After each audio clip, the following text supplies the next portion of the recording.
Hi, I'm Mike Ryan. I was contacted by Isiah Begay, who is a young master jeweler, and he was looking for turquoise. And that's not surprising because when you're a jeweler and you work with only the finest, highest grade turquoise, your job's getting more difficult because it's getting harder and harder to source fine turquoise. Well, in my personal turquoise collection, the Calais collection, I'm fortunate to have a lot of high-grade turquoise. So I was really pleased to invite Isiah and his father, Philander, into my home so we could look at turquoise and talk turquoise. So I'm real pleased that you get to share in that experience. Okay, so welcome to Philander and Isiah Begay's son, Isiah.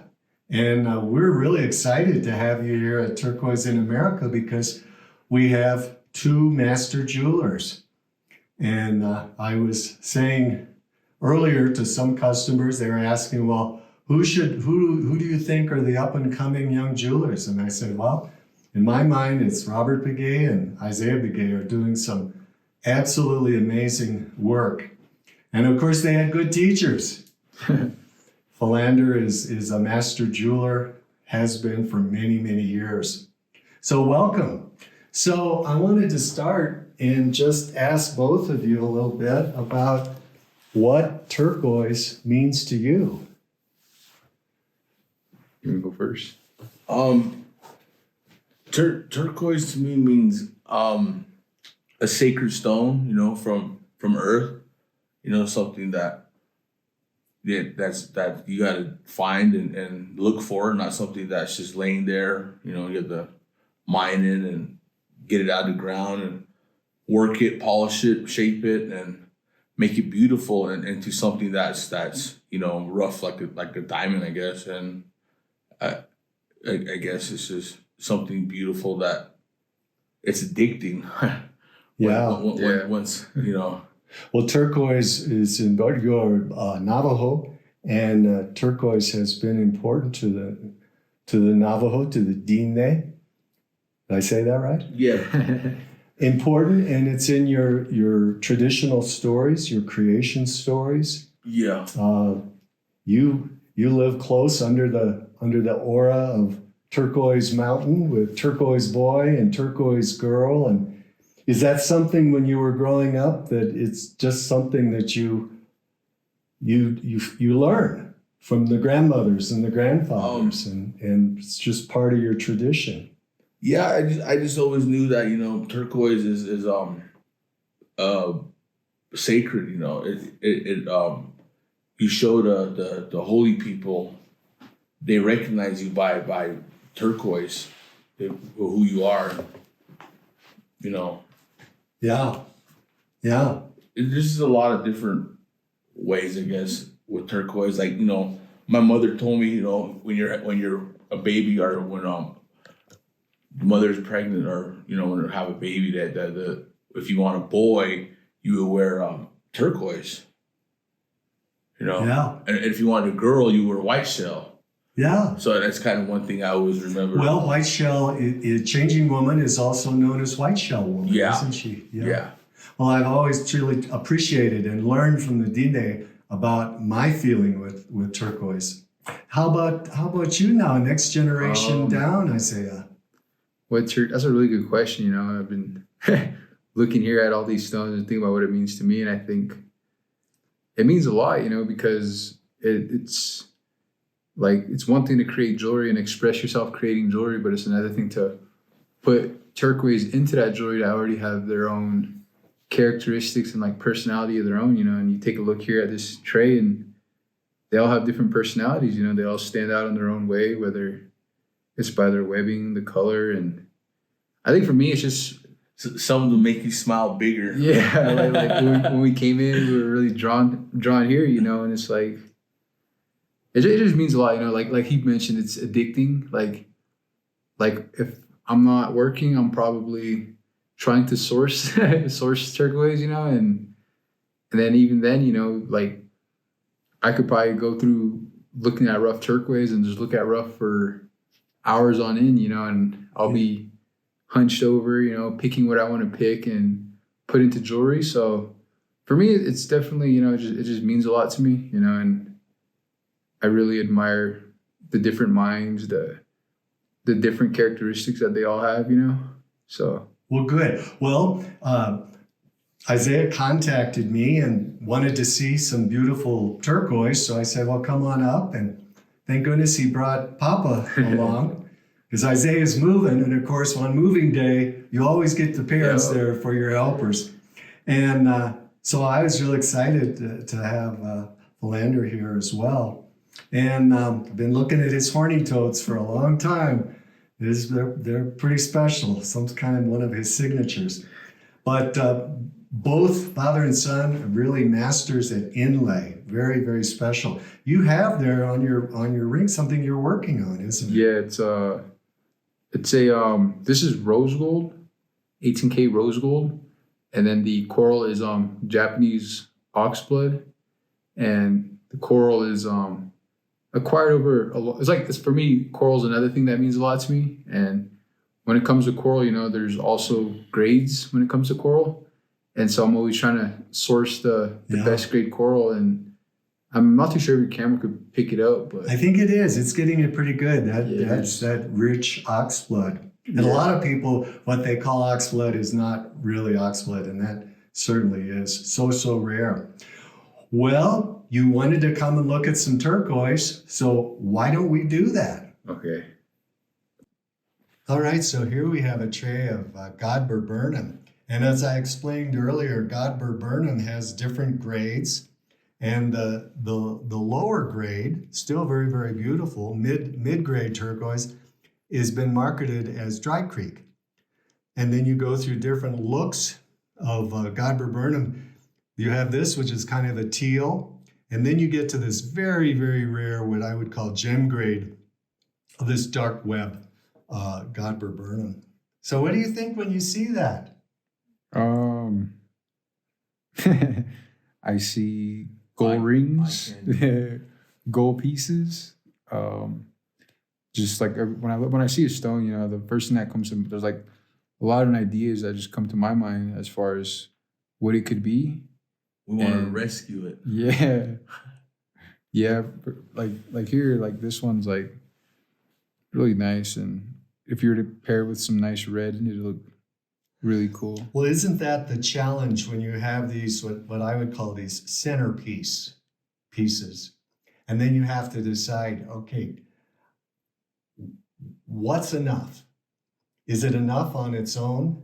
Or do we want to add some inlay? Maybe, yes, add some coral to this or add something, not to detract from that, but to just bring out the qualities that are already there. Is that how you look at it? Yeah, to an extent, that's how I look at it. Like sometimes you definitely want to, I think if you definitely want to add to it, you want to add some of the best as well. Like for example, this is a really nice Godber, you know. So when I see this, I think of what could I add to this stone that's similar in, you know, just how the gem, like you mentioned, gem grade, you know. And there's not a lot you can really add because you don't want to take away from it. But for me, I think a nice bezel and some little bit of color would kind of help the blue stand out. Like I mentioned, you put that next to that, it looks pretty nice. But then also as is, it's really nice. What do you think? It looks killer. The 3 you picked out, yo. Okay, so let's move this one over. I want to look at a couple other trays here. Here we have a tray of Candelaria. You know, Candelaria's really always been kind of a very unique mine in that it's never been a located claim. It was always just stone that was, I guess you'd have to say, high graded from the Candelaria silver mine. And the only time there was a concession, and that was to Wayne Nelson. And all of these stones come from the Wayne Nelson collection. Mm. Yeah, I mentioned earlier, those are the most rare Candelaria, which is that dark web. Normally, when you'd see that, you would think Kingman or one of the Lander Blue or Indian Mountain has that look. There's some different of that really tightly patterned dark web. And then the more traditional is the brighter blue in the red web, which is what Philander picked right away when he took one of those stones and said, I like this one. That's kind of what I'm familiar more with than what I like. Yeah. Beautiful. So then we're moving on, and here, of course, many people's favorite is Bisbee. Now that's a good thing. Usually you look, when you talk about Zat, people say, well, what is Zat? And it's hard to describe. But one of the best explanations I've ever heard is you look at a tray, you look away, and then you look back, and where does your eye go immediately? And that was the one that Philander went, which for Bisbee, that is Bisbee blue. Yeah. That is a great example of Bisbee blue, but is no matrix. It's a solid, which I think is kind of unique, because a lot of Bisbee, you would think more of the highest grades being, in the gem grade, being this more of a smoky look here. This is a beautiful Chocolate matrix. chocolate matrix, that's right. We're gonna come back to some of these, I think. I've got one more tray for you to see here. Yeah, this is so rare. Pilot Mountain, as we were talking earlier, has such a long history, but very, very little at this top grade. Very few people would look at that and identify that as Pilot Mountain. And that's where provenance is so important. Because really, did you buy it from the miner? Did you buy it from someone who bought it from the miner, or from a reputable dealer who bought from either of the previous two? It's beautiful. A lot to take in. Pretty nice, huh? Yeah. Mm-hmm. Okay, well, we've seen some beautiful. Oh, you want to take a. Here, This is just a tray of stones that are currently listed on the Calais collection on the shop on the website turquoiseinamerica.com. And of course, again, the Lander goes right to the Lander Blue. That's Bisbee. These across the edge here are these are Bisbee. This Bisbee. We move these around a little bit. So this one is a little Morenci. And we were talking about grade. That would be what I would call a gem grade Morenci, and these would be high grade. It's Morenci too, right? No, that is Bisbee. That's that top grade Bisbee, gem grade Bisbee.